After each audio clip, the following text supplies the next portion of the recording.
আসসালামু আলাইকুম রহমতুল্লাহি ওবারাকাতু। প্রথমে ভিডিওটা শুনে যাবেন, একটা মিনিট দয়া করে শুনে যাবেন। আমরা যারা প্রবাসে আছি, বাংলাদেশ এখন বর্তমানে খুবই ভালো চলতেছে। তো আমরা সবাই যদি মিলেমিশে হয়ে একাকার হয়ে আমরা সবাই একসাথে থাকি, তাহলে আমাদের আর কোনো সমস্যা নেই। আমরা যারা প্রবাসী আছি, আমরা চাই আমাদের জন্য একটি ভালো কিছু করা হোক।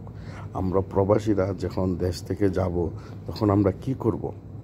আমরা ওইখানে কোনো কিছু করতে পারবো না, কাজ করতে পারবো না। কি আমাদেরকে যেন একটি যে সরকারের পক্ষ থেকে যেন আমাদেরকে একটি ভাতা দেওয়ার জন্য আবেদন করতেছি। এবং যারা প্রবাসে আছেন ভাই, আপনারা সবাই ভিডিওটা শেয়ার করে দিবেন যাতে অন্যরাও দেখতে পারে। তো প্লিজ প্লিজ যারা প্রবাসে থাকেন, অবশ্যই আমার ভিডিওটা দেখবেন এবং অন্যকে দেখার সুযোগ করে দিবেন। কারণ ভাই, আমি বলতেছি যে আমাদের যারা প্রবাসে আছে, আমরা তো প্রতি মাসে রেমিটেন্স বাংলাদেশে ব্যাংকে ছাড়তেছি। তো আমাদের জন্য যাতে সরকারে একটা কিছু করে, আমরা সেই প্রত্যাশা রাখি। এবং আগের মানুষ কথাই বলে না যে আগের দিন বাঘে খাইছে, এখনের দিন মানুষে খাইছে। তো এগুলা কথা কি বলতেছে, ওগুলাতে আমরা কান না দিয়ে আমরা যেটা করণীয় সেটা আমরা অবশ্যই করব।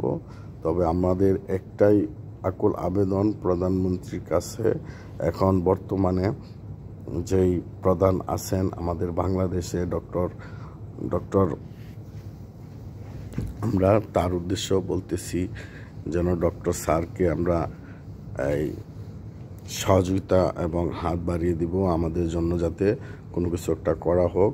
আর আমাদের যাতে একটা আইডি কার্ড বানিয়ে দেওয়া হয়, আমরা এই কার্ড দিয়ে যেন বাংলাদেশে গিয়ে যে কোনো কিছু আমরা ভালো করতে পারি।